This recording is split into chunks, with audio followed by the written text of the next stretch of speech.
कूच का कार्यक्रम राष्ट्रीय लोकतांत्रिक पार्टी ने रखा है। मैं धन्यवाद दूंगा राजस्थान के कोने कोने से या कूच में शामिल हुए धरती पुत्रों का, किसानों और किसान के बेटों का, क्या इस देश को बता दिया कि राजस्थान भी इन तीनों कृषि बिलों के खिलाफ है। राजस्थान का किसान और जवान भी इसे काला कानून करा दे रहा है। ये मैसेज अपना दिया भाइयों, दो जोरदार जयकारे आप लगाएं। किसान एकता जिंदाबाद, राष्ट्रीय लोकतांत्रिक पार्टी जिंदाबाद। भाइयों, किसान आंदोलन की शुरुआत पंजाब से हुई थी और लोकसभा के अंदर जब ये तीनों बिल लाए गए उस समय हनुमान बेनीवाल लोकसभा के अंदर नहीं था। कोरोना की झूठी रिपोर्ट बता के मुझे लोकसभा से बाहर कर दिया गया था। अगर मैं लोकसभा के अंदर होता और ये बिल आते तो मैं इन बिलों को फाड़ के लोकसभा के अंदर फेंक देता। इतना कमजोर हनुमान बेनीवाल। जैसे ही मैं बाहर आया, पहली प्रेस कॉन्फ्रेंस करी थी मैंने, तीनों कृषि बिलों का अध्ययन किया और तीनों कृषि बिलों को काला कानून करार दे दिया।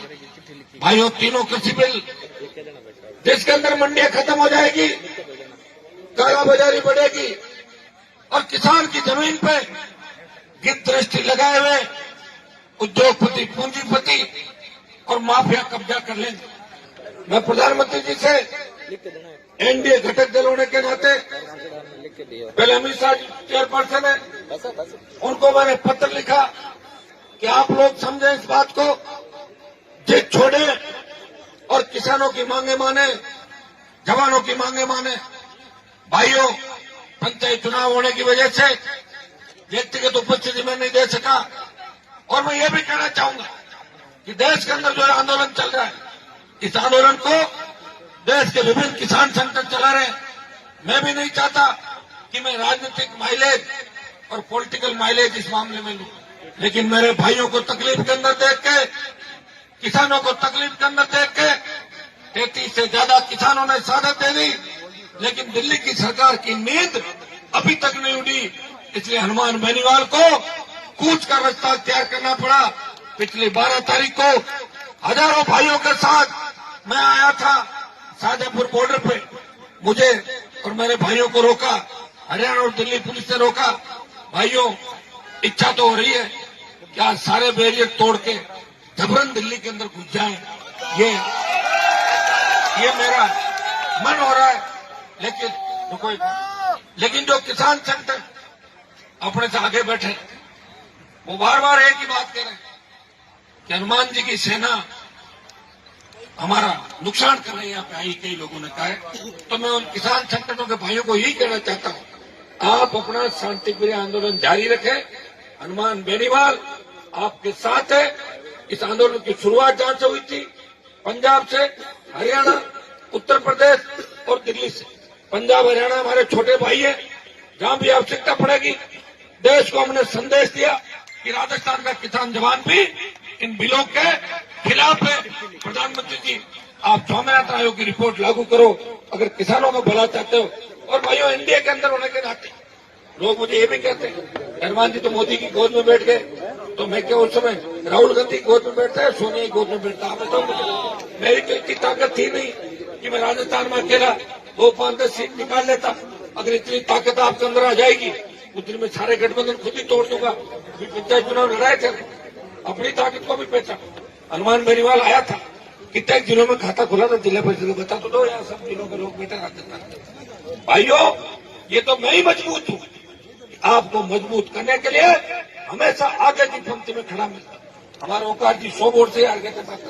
ये दुर्भाग्य है कि हम सबसे ज्यादा मेहनत करते हैं, कोशिश करते हैं, प्रयास करते हैं, लेकिन हमारे ही भाइयों को हमारे खिलाफ हथियार बना के खड़ा कर दिया जाता है। इसी का नाम राजनीति है। अब कुछ तो दिल्ली कर रहे हैं, लेकिन राजस्थान की सरकार के पेट में भी दर्द है। दूसरों को तो कह रहे हैं कि दिल्ली जाओ तुम, लेकिन हनुमान की सेना नहीं जाए, नहीं तो हनुमान किसानों का नेता हो जाएगा। और गहलोत साहब इस चीज को बर्दाश्त नहीं कर पाते।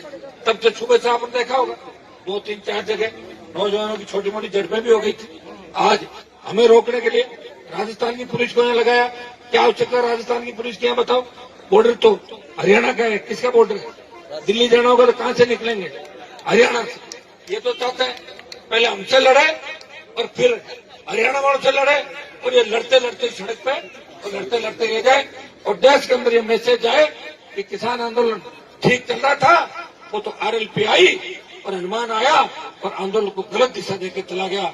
भाइयों, आंदोलन की शुरुआत जिन संगठनों ने आंदोलन की शुरुआत की, वो ये चाहते हैं कि आंदोलन को उनके तरीके से चलाया जाए। वो चाहते हैं कि किसी तरह की राजनीति नहीं हो। और मैं तो मेरी पार्टी के साथ यहाँ सबके साथ आया हूँ, और हर पार्टी का झंडा भी हर आंदोलन में लगा हुआ। कांग्रेस वाला आंदोलन करते हैं, कांग्रेस का झंडा है। कॉमरेड आंदोलन कर रहे हैं, लाल झंडा लगा रखा है। जब आरएलपी आंदोलन में आएगी तो झंडा तो आरएलपी का ही लगेगा, कोई दूसरा झंडा आंदोलन नहीं लगेगा। और मैं आपको विश्वास दिलाता हूं, एक लोगों की बहुत बड़ी तकलीफ ये भी है, एनडीए के अंदर है, एनडीए के अंदर है। मैं कौन सा कोई फेविकॉल से चिपका हूं एनडीए के अंदर? आप बताओ, मेरा कोई फेविकॉल से तो चिपका है नहीं।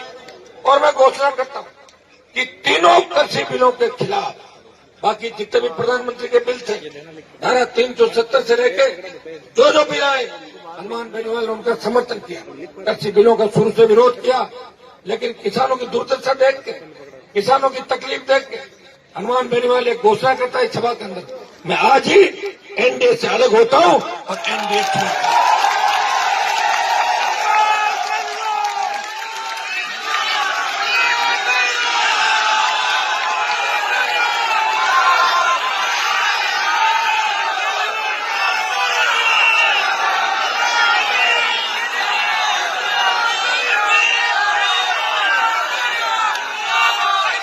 और भाइयों, हनुमान बेनीवाल की रगों में कोई खून दौड़ रहा है तो देश के किसानों की रगों के अंदर दौड़ रहा है। पंजाब के जो सिख आंदोलन कर रहे हैं, या जड़ सिख जो पहले हमारे ही भाई हुआ करते थे, सिख, जड़ सिख, बिश्नोई, कई ऐसी जातियां जो हमारे समाज से कन्वर्ट होकर अलग अलग धर्मों के अंदर चली गई, अलग अलग पंथ बना रही है।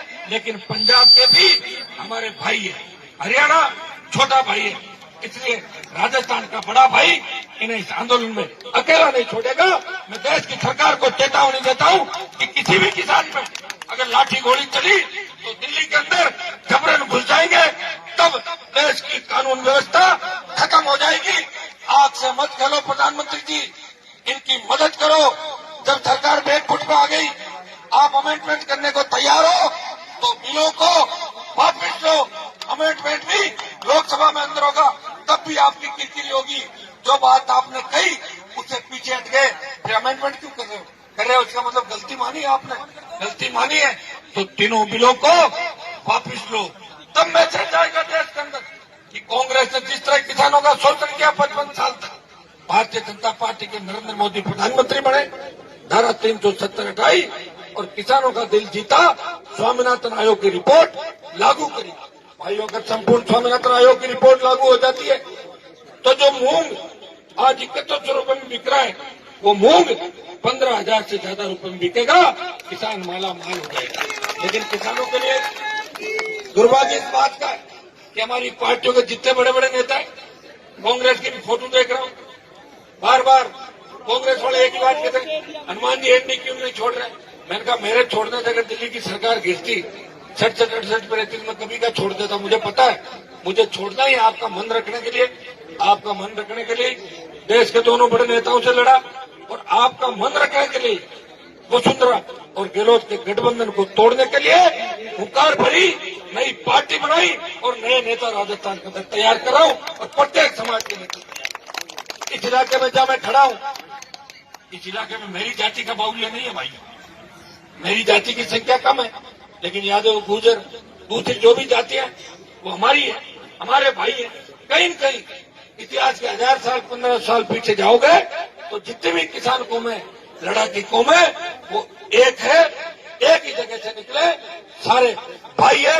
ये व्यवस्था ने हमें आपको मजबूती रखनी है, भाइयों, कांग्रेस पार्टी सिर्फ आंदोलन के अंदर फोटो खिंचा के बयान देके गेलो 2 साल से जिस तरह राजस्थान के अंदर हालात पैदा हुए, कोरोना के अंदर कितने भाई चले गए, कोई किसान की सुन नहीं ले रहा है।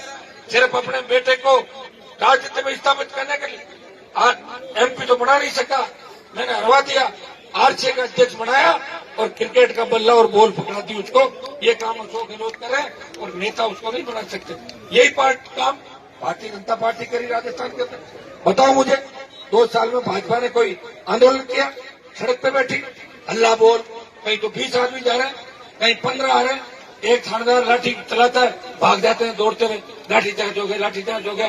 भाइयों, ये भारतीय जनता पार्टी और कांग्रेस का मिला जुला खेल जो राजस्थान के अंदर चल रहा है, इसे हमें खत्म करना है। राजस्थान वो मजबूत राज्य है, ये लोक देवताओं की वीर धरती है। वीर तेजाजी महाराज ने 1000 साल पहले गायों के लिए लड़ते हुए प्राण न्यौछावर किए और अपना वचन निभाया। कहा, मुझे मेरा वचन निभाना, रघुकुल रीत सदा चली आई, प्राण जाए पर वचन न जाए।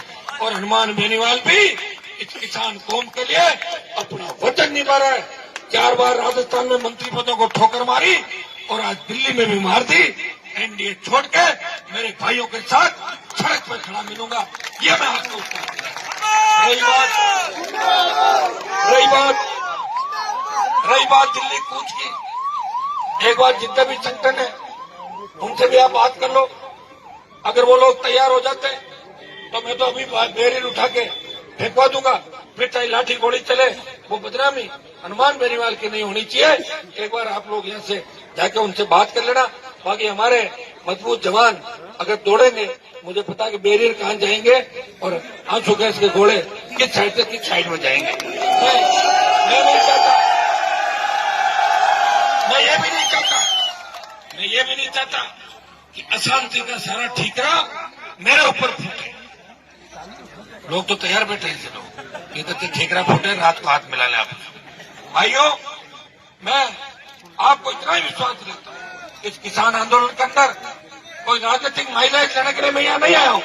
पिछली बार जब आया था, देश के गृह मंत्री जी ने 2 बार मुझे कहा, क्योंकि मैं एनडीए के अंदर हूँ, उनका मेरे साथ ठीक है और मैंने उनकी बात रखी। और उनका हनुमान जी, एक बार मेरे कहने से मानो, मैं 10-15 हजार लोगों को लेके वापिस चला गया था, आंदोलन खत्म नहीं किया था। कई लोग जो मुझे देखना नहीं चाहते, मुझे बर्दाश्त करना नहीं चाहते, और कई लोग तो ऐसे जो इंडिया को पसंद नहीं करना चाहते, खाते तो इंडिया की है और गीत चाइना और रशिया की गाते हैं। ऐसे लोग भी देश के अंदर बहुत है। वो तो सोशल मीडिया में कुछ भी डाल देंगे कि हनुमान आया और चला गया। हनुमान कहाँ चला गया? हनुमान तो वापिस आ गया। और तुम भी तो आए थे, क्या तीर मार लिया अभी तक? मुझे बता दो इस देश के अंदर। भाइयों, कम से कम मैं तुम्हें गलत दिशा के अंदर नहीं ले जा रहा हूँ। मैं धन्यवाद दूंगा मेरे तमाम किसान भाइयों जो पिछले 1 महीने से डटे हुए साधक जी। और हनुमान बेनीवाल तीसरा देश का दल बना, शिवसेना एनडीए छोड़ के अलग हुई, जो मजबूत भारतीय जनता पार्टी की मजबूत बात थी। उसके बाद अकाली दल गया और आज राष्ट्रीय लोकतांत्रिक पार्टी एनडीए छोड़ के जा रही है। किसान कौम को इससे बड़ा तोहफा हनुमान बेनीवाल नहीं दे सकता। और मैं फिर आपको कहना चाहता हूं कि बीजेपी के नेता कहते हैं कि हनुमान बेनीवाल गठबंधन से चुनाव जीत गया। भारतीय जनता पार्टी के नेताओं को मैं चेतावनी देता हूं, मैं चुनौती देता हूं कि मैंने 16 जगह बीजेपी का प्रचार किया था राजस्थान के अंदर। वो 16 सीट छोड़ो, मुझे 2.5 लाख वोट दिए थे, 30 लाख दिलाए। आप तो 8 एमपीओं के इस्तीफे दिला दो, मैं दे देता हूं। मैं कांग्रेस से गठबंधन नहीं करूंगा और नागौर की जनता मुझे वापस सांसद बना के भेज देगी। ये चेतावनी और चुनौती मैं शाहजहांपुर बॉर्डर से भारतीय जनता पार्टी के नेताओं को देने के लिए आया हूं। गठबंधन के अंदर तो जब आपको जरूरत थी, जब मेरा काम ले लिया और जरूरत निकली, हमारे को छोड़ दिया। आपका तो काम ही यही रहा। अगर 267 सीट आती, सारे गठबंधन की याद आ जाती। 303 है, इसलिए चाहते हो कि जल्दी जल्दी इनको निकालो ताकि अकेले ही भाजपा देश के अंदर खड़ी रहे। मैं तो राजस्थान के अंदर आपको चुनौती देता हूँ, 2023 के अंदर अगर भारतीय जनता पार्टी को तीसरे नंबर पर नहीं धकेल दिया तो मेरा नाम बदल देना। तेजाजी महाराज के देवनारायण भगवान, कृष्ण भगवान और राम साहब पीर के भक्त इतनी तादाद के अंदर यहाँ है। भाइयों, संख्या हजारों में नहीं है, लाख पार संख्या है। वो दूर तक जवान किसान खड़ा है और यहाँ ऐसी जगह आया है 1200 किलोमीटर अपने साधन लेकर आए। हमने कोई साधन नहीं लगाए, कोई पूंजीपतियों से सहयोग नहीं मांगा और कोई झोली फैला के भीख भी नहीं मांगी दूसरे संगठन की तरह कि 2-2 रुपए दे दो। कभी हनुमान बेनीवाल ऐसा काम नहीं करता। पार्टी भी बनाई, चुनाव भी लड़ाए, आप यहाँ पे आए, प्रयास किया। मुझे पता है कि मेरे बहुत से भाइयों ने मेहनत करके और आज कूच को सफल बनाया। कुछ देर एक बार हम लोग यहाँ बातचीत करेंगे, उसके बाद अगला कदम हमारा क्या होगा ये रणनीति हम लोग यहाँ पर बढ़ाएंगे। मैं आपको धन्यवाद दूंगा। और भाइयों, दुर्भाग्य इस बात का कि जब हुंकार हमने राजस्थान के अंदर भरी थी तब शायद पहली हुंकार थी कर्ज माफी। धन्ना सेठों का 3 लाख करोड़ का कर्जा दिल्ली की सरकारों ने माफ किया। राजस्थान का 82,000 करोड़ का कर्जा माफ होना चाहिए। मैंने कहा मुफ्त बिजली राजस्थान के किसानों को मिले। बिजली उत्पादन के अंदर विंड एनर्जी और सोलर एनर्जी के बाद राजस्थान जल्दी 1 नंबर पर आ जाएगा। मेरे किसान भाइयों को फ्री बिजली मिले। मेरे किसान जो दूसरे घरेलू उपभोक्ता और शहरी क्षेत्र के गांव के, उनको आधी दर पे बिजली मिले। जब रोड टैक्स लेते हो, सेस लेते हो, तो फिर टोल किस बात का? टोल ना के हटे, जिस तरह आज अटैक नहीं हटे पूरे राज्य एक आह्वान से ही टोल के डंडे ऊपर हो गए राजस्थान। भाइयों, माइनिंग लीज किसानों को उनके खेतों पर मिले, संविदा कर्मियों को नियमित करे, 4 लाख खाली पद भरे और किसान के बेटों को रोजगार के साधन दे। इन मांग को लेकर हुंकार भरी, पार्टी बनाई और पार्टी बनाने वाला भी किसान का पहला बेटा हूं। नेता तो बड़े बड़े होंगे, मैं नहीं कहता कि मैं से बड़ा नेता नहीं, नेता बड़े वो होंगे, लेकिन वो गहलोत और वसुंधरा की गोद में जाके बैठ गए। कोई सुखाड़िया का पान सुखाड़िया थूकता था तो उसके पान की पीक अपने हाथ में उठा लेते थे। ऐसे भी नेता थे राजस्थान के, हमारे समाजों की बातें तो बड़ी बड़ी करते थे। और जयपुर में मुख्यमंत्री और दिल्ली में प्रधानमंत्रियों के कप प्लेट उठाते थे। ऐसे बहुत से नेता हुए राजस्थान के। भाइयों, आपका भाई जिसने पार्टी भी बनाई और 5-5 लाख की सभाओं के अंदर हर व्यक्ति, हर नौजवान, हर किसान के बेटे को नेता बनाने का प्रयास किया। उनके स्पीच भी करवाता था, संघर्ष भी किया, 57 सीटों में उम्मीदवार लड़ाए, 9 लाख के लगभग वोट लिए, समय कम मिला। उसके बाद उपचुनाव हुआ, भाजपा और हनुमान बेनीवाल के अंदर गठबंधन हुआ। भाजपा तो 40,000 से हारी और मुख्यमंत्री को मेरे विधानसभा क्षेत्र में पूरी सरकार को हार का मजा दिखाया जब बीजेपी ने पूरा वोट कांग्रेस को डाल दिया था। दोनों को एक साथ छटनाया हुआ। और अब की बार भी कह रहे पंचायत चुनाव में आरएलपी का प्रदर्शन अच्छा नहीं रहा तो किसका अच्छा रहा बताओ? 106 सीटों में लड़े जिला परिषद और 4 लाख वोट ले लिए 106 पे। हाँ बैठे हो नहीं, आप सब लोग वोट कोई हार गए होंगे छोटे मोटे मार्जिन से। 12 जिले बाकी हैं, उनमें नानी याद दिला दूंगा दोनों पार्टियों को 12 जिलों के। हिम्मत रखना, हौसला रखना, आने वाला समय आपका है। अभी घोषणा हुई है हमारे कूच को देखते हुए कि सरकार किसानों से 29 दिसंबर को बात करेगी। ये अभी घोषणा करी, बात 29 दिसंबर को होके अगर किसानों की जीत हो जाती है तो इससे बड़ी खुशी हमारे लिए कुछ भी नहीं होगी। हम तो यही चाहते हैं, हम ये नहीं चाहते दूसरे नेताओं की तरह कि प्रियंका गांधी आई, धारा 144 तोड़ी, पहले पुलिस अधिकारियों को फोन कर दिया कि मैं आ रही हूँ, मुझे गिरफ्तार करके मेरी फोटो छपवा दो, मेरी फोटो छपवा दो। पप्पू आया तो किसानों की याद आ गई। पप्पू को ये पूछो कि आपकी मम्मी ने और आपके पापा ने क्या किया था किसानों के लिए और आपकी दादी ने क्या किया था आप किसानों के लिए, किस तरह इमरजेंसी लगाई थी देश के अंदर। भाइयों, हमारे लिए तो कांग्रेस और भारतीय जनता पार्टी आज की तारीख में बराबर है। राजस्थान में तो हमेशा कहता हूँ, एक सांपनाथ है, दूसरा नागनाथ है। हमें दोनों को भगाना है, किसानों की सत्ता राजस्थान के अंदर लानी है।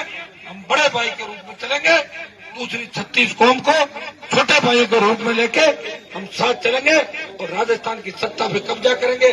और राजस्थान की सत्ता पर अगर कब्जा कर लिया तो फिर खाली बीच में हरियाणा ही पड़ता है, दिल्ली कोई ज्यादा दूर नहीं। ये भी काम राजस्थान के जवान, मुझे अच्छी तरह याद है इस देश के अंदर 2 ही आरक्षण की बड़ी लड़ाइयां हुई थी। राजस्थान के वीर गुजरों ने वसुंधरा की जितनी सरकार को झुकाया, बेहतर वीरों ने सीने पे गोलियां खाके इस राजस्थान की निकम्मी सरकार को भगाया, सादत दी। तब देश में बात चली थी कि गुर्जर आंदोलन सबसे बड़ा आंदोलन है, लेकिन हरियाणा के अंदर जाट आरक्षण आंदोलन चला। मैं धन्यवाद दूंगा और नमन भी करूंगा मेरी कौम के उन बच्चों को जिन्होंने सीने पे गोलियां खाके मिलिट्री को भगा दिया और कौम का नाम देश के अंदर ऊंचा किया। भाइयों, वो सैकड़ों हजारों परिवार आज जेलों के अंदर है। दुर्भाग्य इस बात का कि हरियाणा सरकार के अंदर बैठे नेता उनको भूल गए, वो जेलों के अंदर तकलीफ के अंदर है। मैं भरोसा दिलाता हूँ कि इस किसान आंदोलन में जीत के बाद हरियाणा में मेरे भाइयों को जेलों से निकलवाने के लिए भी अगर मुझे हरियाणा में कोई पद यात्रा निकालनी पड़े, कोई आंदोलन करना पड़े, तो दिल्ली में भी गुल बजाना पड़े, तो हनुमान बेनीवाल हरियाणा के मेरे भाइयों को भी न्याय दिलाएगा। गुर्जर आरक्षण आंदोलन के अंदर भी शहीद हुए भाइयों को श्रद्धांजलि देने के लिए राजस्थान की विधानसभा में हमेशा गुर्जर कौम के लिए लड़ता रहा। सचिन पायलट को मुख्यमंत्री बनाने का पूरा प्रयास किया और दोबारा जब गहलोत की सरकार गिर रही थी तभी पायलट को सीएम बनाना चाहते थे। मेरे तीनों विधायक कांग्रेस भाजपा के कई नेताओं ने कोशिश की इनको तोड़ ले, लेकिन तीनों तक से मस्त नहीं हुए और तीनों ने कांग्रेस के खिलाफ फ्लोर टेस्ट के अंदर वोट डाला। हम वो है जो कहते हैं और करते हैं। दिल्ली वालों ने हमें कुछ दिया नहीं है, ये नहीं कोई मोदी जी और अमित शाह जी में गुदार लेके आ गए तो उनकी चुकानी है। मैं तो गया था, अच्छी बात थी, हाँ भर ली और मुझे बुरी लगी तो ना दे दी। उनके बिल अच्छे थे, उनका मैंने समर्थन किया और बिल खराब है, इसलिए हनुमान बेनीवाल एनडीए से अलग हो रहा है। किसान बिलों के समर्थन में और सरकार के खिलाफ तीनों कृषि बिल अगर सरकार वापस लेती है, किसानों की जय जयकार होती है, तो इस बारे में आगे बातचीत के रास्ते खुले रखेंगे। लेकिन आज से ही मैं एनडीए से अपना समर्थन वापस लेता हूं। मैं एनडीए से अलग होने की घोषणा